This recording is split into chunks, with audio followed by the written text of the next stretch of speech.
once you can show spirit, God, the universe, whatever, what you can do with what you already have, that's the key to getting more. But understand that more comes with more of everything.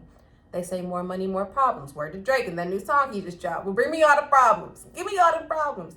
And that is honestly the right mindset to have.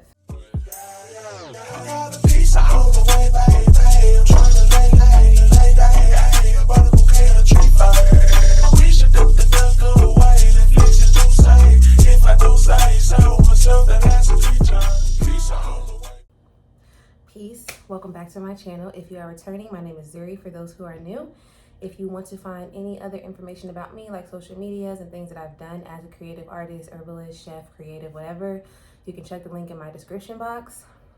Today, I am back with a new podcast. And today's podcast was inspired by a post that I actually saw on someone's story on Instagram. And I saw the post very briefly, but I got this whole think piece in like 2 minutes and found myself like trying to record like some short little Instagram story, like talking about the topic. And I don't even know how long this video is going to be, but I felt it important to make a podcast about it simply because I was trying so hard to like condense what I had to say in like 60 seconds or whatever. And I'm like, why not do a podcast? I haven't done a podcast in a while, and I'm someone who just goes with the flow. I go with what I feel. So if I feel like doing a podcast, I'm gonna do a podcast. But if I feel like painting, I'm gonna paint. Or if I feel like, making some jewelry, I'm gonna make some jewelry. So I just do whatever my heart calls. So today's topic is about the idea of wanting more, right? So like we're in this age where everyone is trying to get more. We don't even know what we're trying to get more of.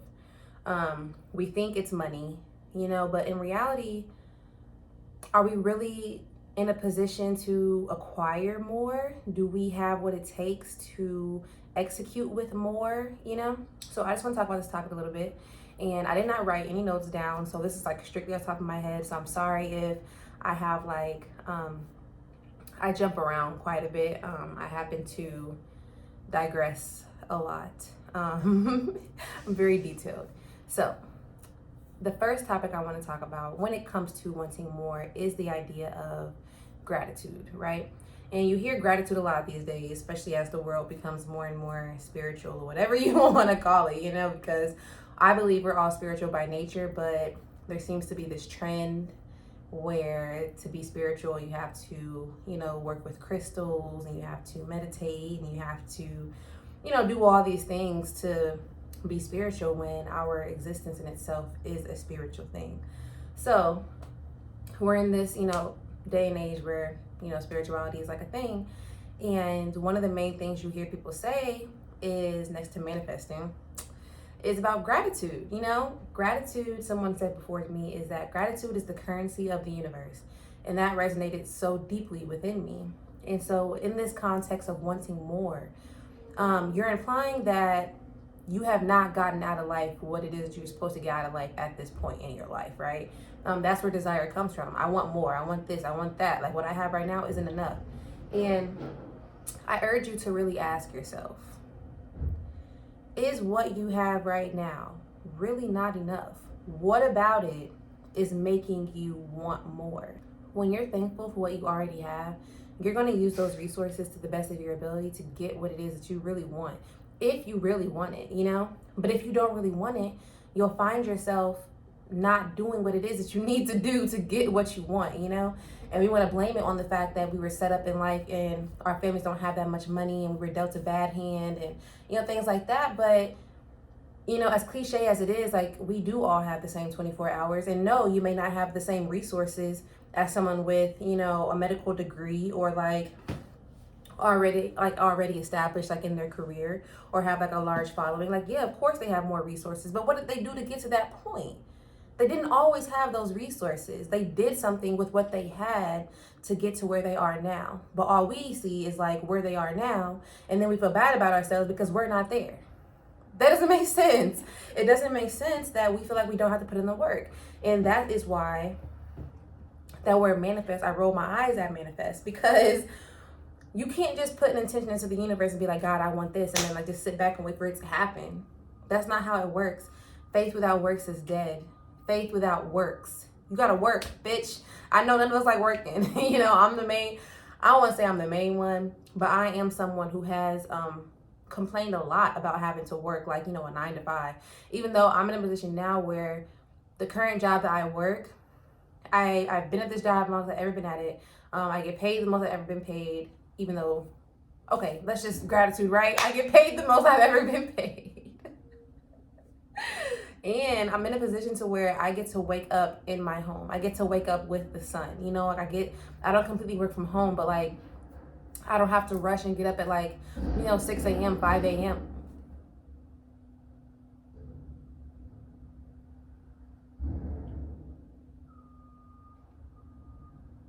I don't have to get up at like, you know, 6 a.m., 5 a.m. to get ready for work so I can go clock in for someone and be there for 8 hours of my day. You know, like that's a lot. It's a lot for me to be somewhere for 8 hours, especially where I'm at, like I'm expected to do things. I don't like to be expected to do anything, you know? The things I like to do because I like to do them. You know, I don't want, like, of course, there's expectations of responsibility, of course, but like, I've never been comfortable with the idea of going to clock in for somebody else for the rest of my life. I've never been okay with that idea. And I feel like a lot of us are in that, you know, state of mind as well. However, that doesn't mean that what you want means no work. You know, like that means no work at all is going to get me where I'm trying to get. Like, no, it just depends on like what are you willing to do? You know what I'm saying? Are you willing to put the work in to find a job that maybe suits your life a little bit better? Because let's be honest, it's not that easy. You know what I'm saying? To find jobs. Like the job I have now, I had to make sacrifices in the way of, number one, I started as a part-time. You know, I started off making like $12 an hour. It wasn't shit. And the part-time wasn't even like a full 30 hours a week. It was like 24, 25 hours a week. You know, so I wasn't really making bank. However, I was able to grow. And I was also, this is what I mean by using what you already have. Because although I was working part-time, no, I can't afford like my own place on that, but I was living with a parent at that time, you know? So I could afford to take a bit of a like, you know, price cut because I didn't need as much, you know? And that's where a lot of us get caught up is like, you don't really need that much to do a lot. You know, a dot does a lot. You remember that little saying in school, like, a little goes a long way if you're very intentional about it, if you're very honestly respectful about it, because you can't just go making your demands of the universe acting like you're some entitled brat. You know what I'm saying? Because we're all here. You're not really owed anything. Nobody really owes you anything. Like we are all here just existing. So for me, it was about taking a step back and really taking control of what my situation, you know, like I'm living somewhere where I don't have to pay rent. I don't have to pay like hella bills or anything like that. So yeah, I can take a price cut for right now in exchange for doing something that fulfills me on the inside. So even though I work with kids, for you guys who don't know, and I'm not someone who considers that like a desk. Like working with kids, honestly, is a lot more fulfilling for me. So it makes it a lot easier for me to do this. But at the time, like I was excited, like yeah, working with kids. But at the same time, I was like, you know, I'm not getting paid that much. So I had to make that sacrifice, you know, to take that pay cut, work the job, and I got promoted. And then I got promoted again. You know what I'm saying? Now I'm making more money. Like now I'm in a position where before it was like, I mean, I've done a lot with this job, but my current position is exactly what I manifested. And even I had, you know, some feelings about the fact that like I still work for this company because when I first started for the company, it was different. A lot has happened since the pandemic. I'm sure a lot of companies are going through the same thing. Not only short staff, but just being able to keep staff. And I don't know, it's a lot going on with my company. And as much as I don't want to be there, number one, I know it's not forever. And number two, I'm okay making the sacrifice of working for them because I also have more time to work on myself. If I was still working like other jobs, I wouldn't be able to record this video right now because it's like, well, a little after 8 right now. You know, where normally I'd be at someone else's job, like, you know, annoyed and upset that I had to be there doing whatever it is they tell me to do. And I'm in a position now where I don't have to worry about that, even though I still do have to go into work. I don't have to be rushed for it. I don't have to, like, I can take my time. And that's really what I wanted out of life, like, be able to take my time. And of course I have goals. Of course I have dreams and things I want to do, things I want to achieve.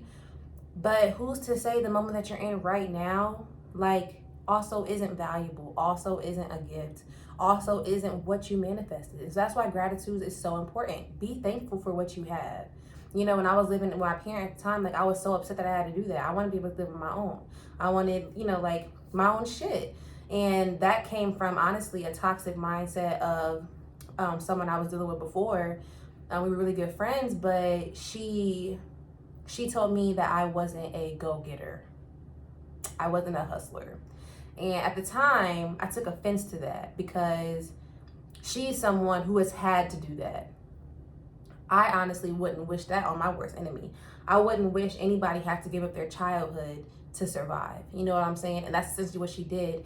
And so because she had to do that, I think she's stuck in like this trauma mindset. Mind you, we're not friends anymore. I'm not gonna name drop, and if she sees this, whatever, you know, but I think she was stuck in this trauma mindset of like, I have to be doing something or else everything's gonna crumble. So it was like a control thing. And I think at the time she felt she can control me as well, which is essentially what was happening because I didn't have like a lot of self-worth. I didn't know a lot about anything. And when she said, you're not a hustler, you're not a go-getter, like she was trying to shame me for not behaving in the way she was behaving, you know?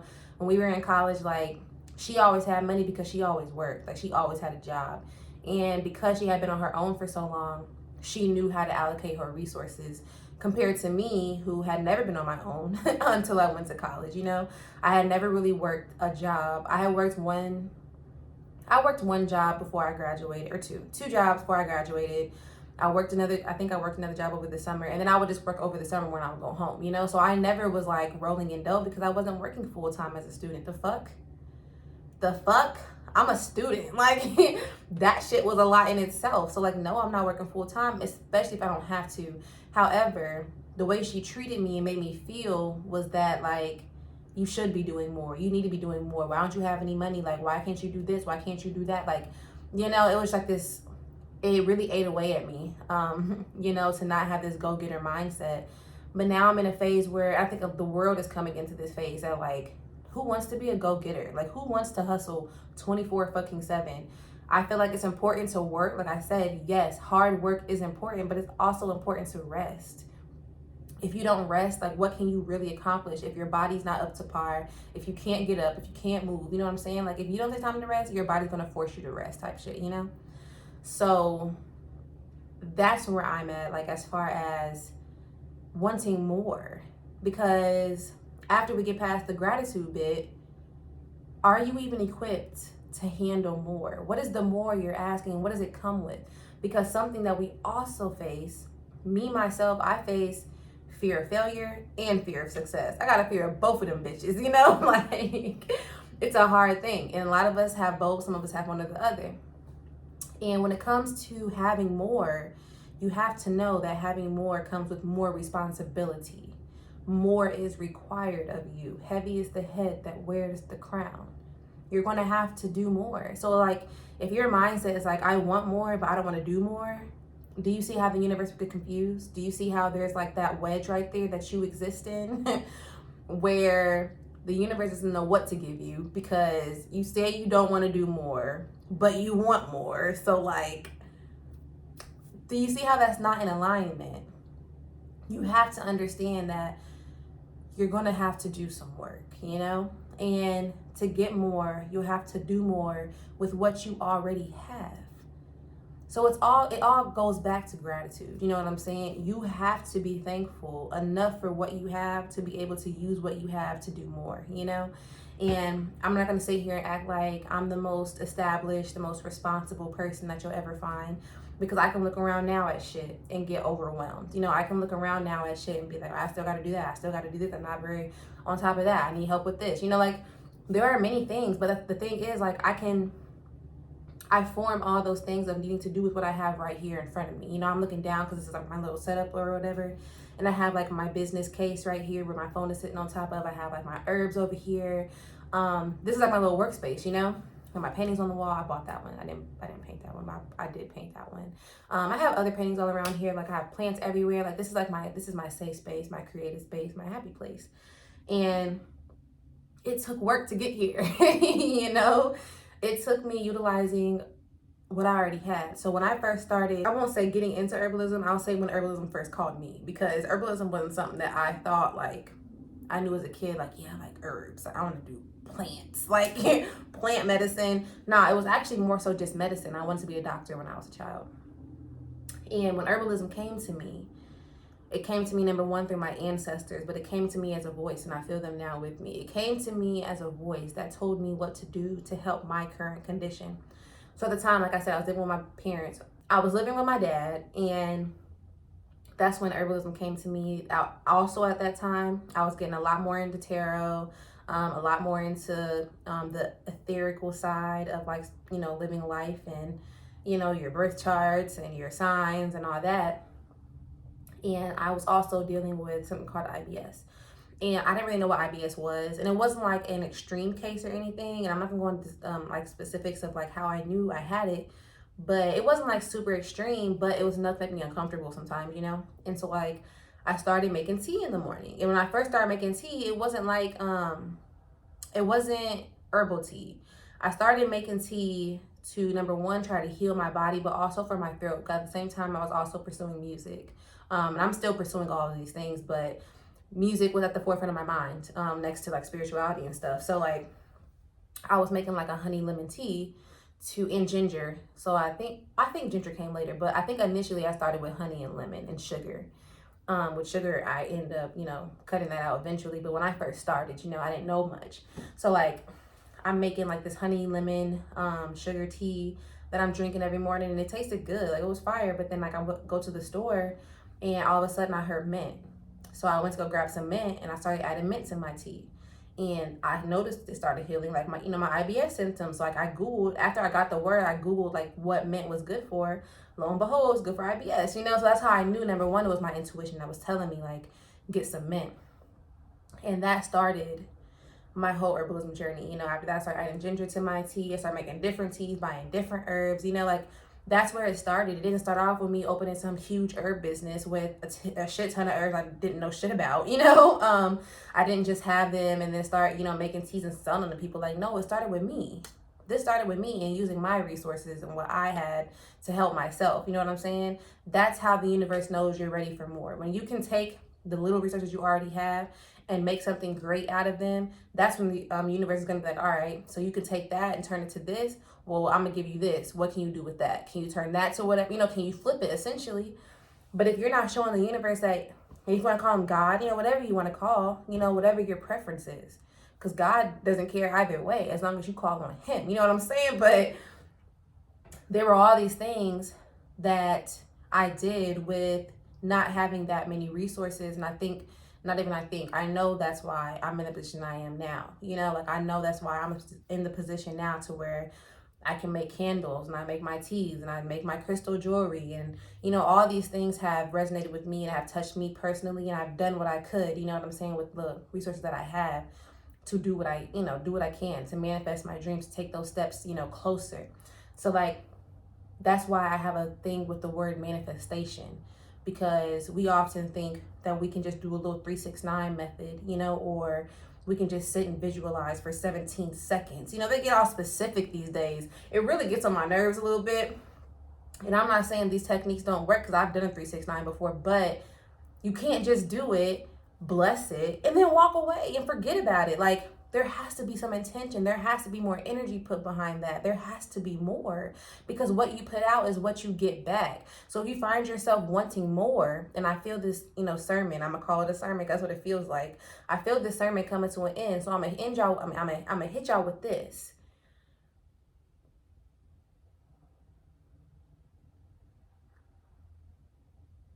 Damn, what was my last thought? See, that's the devil. I lost my train of thought at the very end of that video and had to start a new video. I had to go back and watch it so I could figure out my last thought. But my last thought was that if you find yourself wanting more, it's probably because you're not putting out. And that might be a hard truth to hear, because you might feel like you just deserve shit. That is such an arrogant, cocky mindset to have. It's very entitled. And I'm not saying that we don't deserve abundance, because we all deserve abundance. We all deserve love. You know what I'm saying? We all deserve these things.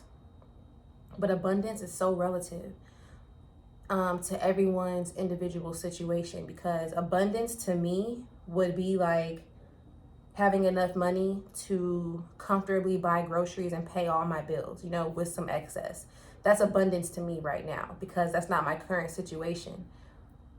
If someone who has all these things, you know, and is still seeking more abundance for them, say someone, you know, bought their first house, they have a car.